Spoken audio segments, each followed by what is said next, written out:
What's up, YouTube? PokePrimer here, trying to ready to deliver you our Week 4 battle in Fella against Eric, aka Clumsy Monkey, and the Miami Heatrans. The Miami Heatrans team includes Mega Sableye, Azelf, Milotic, Mamoswine, Rotom Heat, Cobalion, Mismagius, Tangrowth, Hydreigon, Machoke, Wartortle, and Heliolisk. Now, looking at his team, Mega Sableye, first of all, issue numero uno. We have almost nothing that actually favorably takes on Mega Sableye on our squad. Machoke is kind of an issue. Milotic is a huge issue. Rotom Heat is kind of an issue as well. It's just a lot of issues. So, let's look at the team we brought. We brought Terrakion here.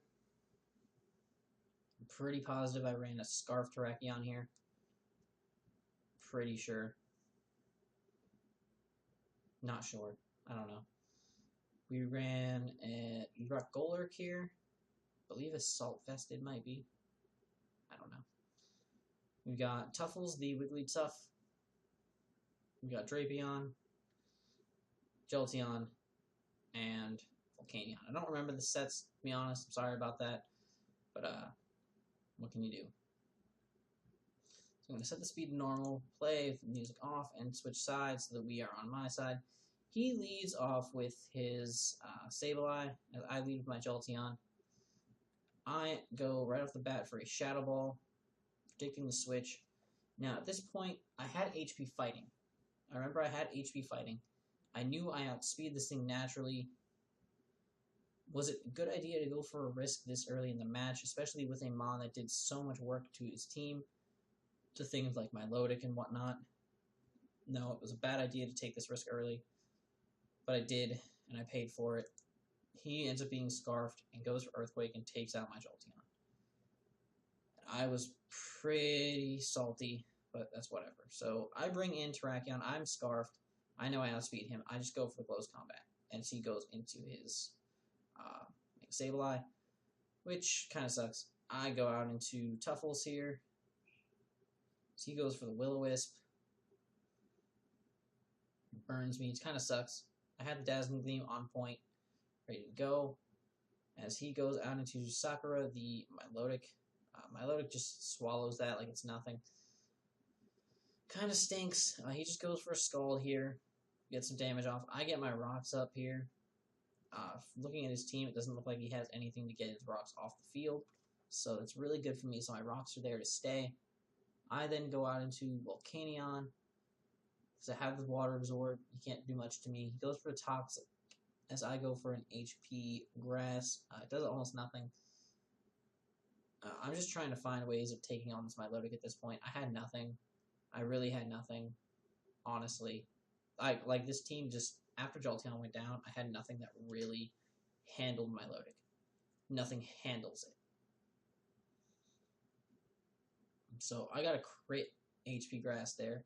I'm starting to rack up toxic damage. Now this was a very bold play on my part. I predicted him to go for a cover because, you know, he'd been going for recovers. I predicted him to go for a recover.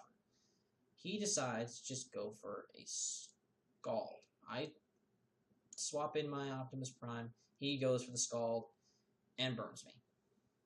Now, if I'd been able to get in there cleanly, I had Thunder Punch, and I was adamant, Assault Vested, Iron Fist boosted, Thunder Punch firing Optimus Prime the Golurk, and it would have done crazy damage, because I determined at this point that he was specially defensive off the ass. So I would have potentially been able to kill it very quickly. Because I did also speed creep with my Golurk. I believe I speed crept the Milotic, so I made sure I outsped it, so I'd be guaranteed to get Thunder Punches off. But that burn there, that prediction on his part, or if he was just going for spamming Scald, I think if I had waited one more turn, gone for the HP Grass, and then swapped Optimus Prime in, it would have been a much better idea, but, you know, Again, hindsight 2020. We'll just go on forward. I reveal, it's revealed that he's faster than me anyway, so my speed creep didn't do anything for me in the long run, which kind of stinks, but whatever. I tried. I go for the Thunder Punch. It does a lot of damage. It does a decent amount of damage. I do go for another Thunder Punch as he switches in his Sableye. I do get the paralysis on the Sableye, which is kind of nice. He goes for the Sucker Punch and takes out my Optimus Prime. At this point, I've lost all hope. I know I can't do shit. So I go into Tuffle. So he's just going to switch into 30 minutes his Rotom Heat. And just swallow a Dazzling Gleam like it's nothing. As I'm just a useless Wigglytuff here. He goes for the Overheat and takes me out. So I'm like, fuck, what am I supposed to do? Like, I have almost nothing right now. I go on to Terrakion here. I just go for the Stone Edge to take out his Rotom. So I finally take out one of his Mons. Hoorah. He goes out into Heartless here. I swap out. I don't want to get burned. I go out into Old Faithful here as he is paralyzed. Which is great for me. He is going to actually then go out into his Milotic, which pretty much hard walls my Volcanion. So I go for the Steam Eruption. He's going to recover. I just keep clicking Steam Eruption. I want to get a burn on this thing. I just need residual damage. Even if he is Marvel Scale and it does activate the Marvel Scale, I would be okay with it because of the simple fact that I just need residual damage on this thing. But the Toxic's going to bring me down low enough, down to the fact that I can just save it for Death Fodder, I guess. As I go out into Terrakion, I just go for close combat, get as much damage as I can off on it. So he just goes for a Scald. Almost takes me out, but doesn't burn me, thank God. If it had burned me, I would have died. But he's going to swap out here. I'm obviously locked into close combat. So that's kind of annoying. I got a Drapion here. As he is paralyzed. I go for the knockoff. It's the most damaging move I have for Mega Sableye. He's paralyzed again. Go for a knockoff again. And he goes for the recover. That was really annoying. This is just a bunch of turns of me clicking knockoff and him trying to do something back to me.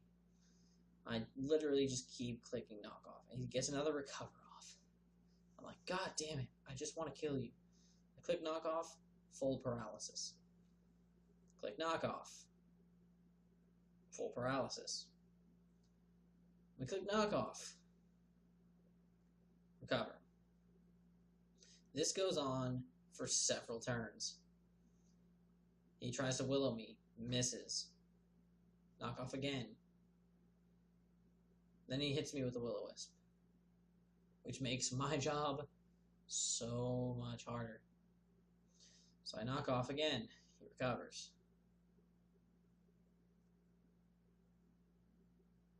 Knock off again. He goes for Fire Punch, reeling the Fire Punch that was there to potentially take on my Mega Sizzle. Very nice on his part. Knockoff versus Fire Punch. This is a long part of the battle.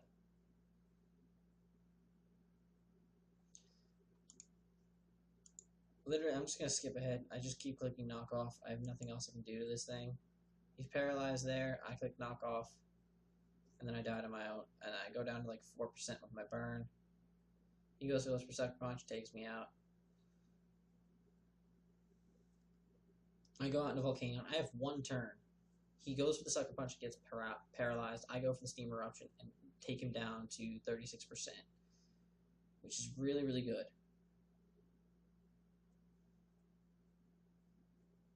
And I come out to Terrakion. I know I outspeed this thing. I kill it with a Stone Edge. At this point, he has so many things that probably outspeed me. As he then goes out into Mamoswine, which I confirmed to be Scarfed, but goes for an Ice Shard, which is actually really good planning on his part to counteract other Scarfers.